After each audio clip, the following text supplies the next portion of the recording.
ఉప్పు కల్తీ, పప్పు కల్తీ, పాల నుండి పిండి వంటల వరకు అన్నీ కల్తీనే. ఏది కొందామన్నా, ఏది తిందామన్నా ఆలోచించాల్సి వస్తోంది. అందమైన ప్యాకింగ్లు, ఆకట్టుకునే ప్రకటనలు, తీరా కొంటే అంతా కల్తీ. ఏది నకిలీయో, ఏది అసలో తెలుసుకోలేని పరిస్థితి. రోజు ఏదో ఒక నకిలీ ఉత్పత్తి పెద్ద ఎత్తున బయటపడుతూనే ఉంది.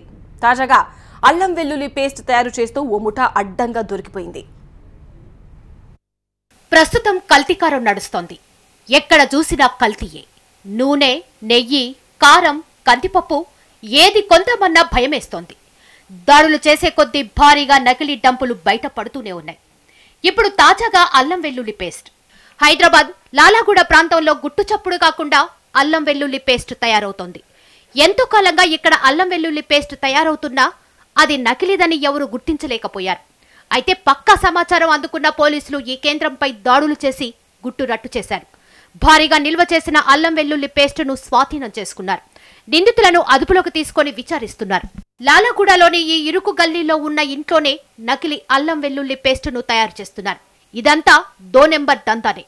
నాసిరకం అల్లం, అరటిగల బెరడుతో కలిసి తక్కువ నాణ్యత కలిగిన పేస్టును తయారు చేస్తున్నారు. వీటిని అతి తక్కువ ధరకు హోల్సేల్ మాల్స్ కు విక్రయిస్తున్నారు. అంతేకాదు, బిర్యాల్లో బొప్పాయి గింజలు, కారపొడిలో కెమికల్స్, రంపపు పొట్టు, ఇటుకురాయి పొడి, మిరపకాడలు మిక్స్ చేస్తున్నారు. ఇక నెయ్యి, వనస్పతి ఆయిల్, డాల్డా కలిపి పెద్ద ఎత్తున నకిలీ పేస్ట్లు, ఆయిల్స్ తయారు చేస్తున్నారు. ప్రజల ఆరోగ్యాలతో చెలగాటమాడుతున్నారు. డబ్బు కోసం అడ్డదారులు తొక్కి కోట్ల రూపాయలు దండుకుంటున్నారు. ఎన్నిసార్లు పోలీసులు దాడులు చేసినా తమ డెండ్లను మార్చి నకిలీలు తయారు చేస్తున్నారే కానీ వారు మాత్రం మారడం లేదు. హుస్సేన్ ఆలంలో నకిలీ జీలకర్ర, అట్లాగే నకిలీ మిరియాలు, అట్లాగే నకిలీ వాము, ఈవెన్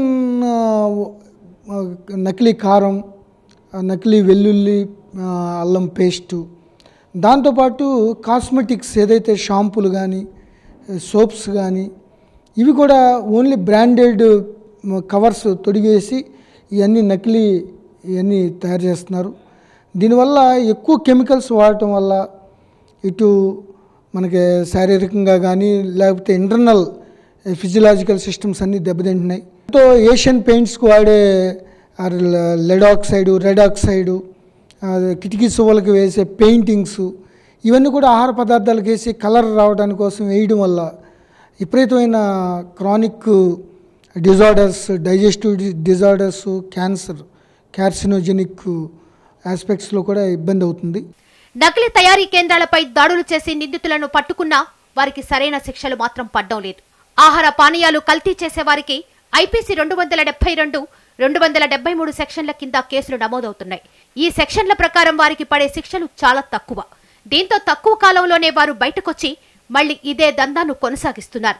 ఇలాంటి నేరాలకు పాల్పడే వారికి కఠినంగా శిక్షలు పడినప్పుడే పరిస్థితి మారుతుందని అంటున్నారు పోలీసులు. 20 and 272 and 273 making food material endanger to human health అన్నాడు. అంటే హ్యూమన్ హెల్త్కి హజార్డస్ గాను లేకపోతే ఒక తీవ్రమైన ప్రభావం చూపే విధంగా ఉండేందుకు ఈ సెక్షన్ పెడతాం. బట్ అది ఆ సెక్షన్లో కొద్దిగా లైట్ పనిష్మెంట్ ఉంది.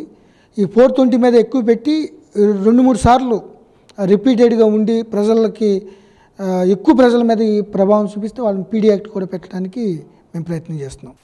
ఆహార పదార్థాల్లో దాదాపు 70% కల్తీ అవుతున్నాయని food safety and standard authority of India నివేదికలు వెల్లడిస్తున్నాయి. ముఖ్యంగా ఇలాంటి వాటికి పాల్పడేవారు నగర శివారు ప్రాంతాలనే తమ అడ్డాలుగా ఎంచుకుంటున్నారని పోలీసులు చెప్తున్నారు.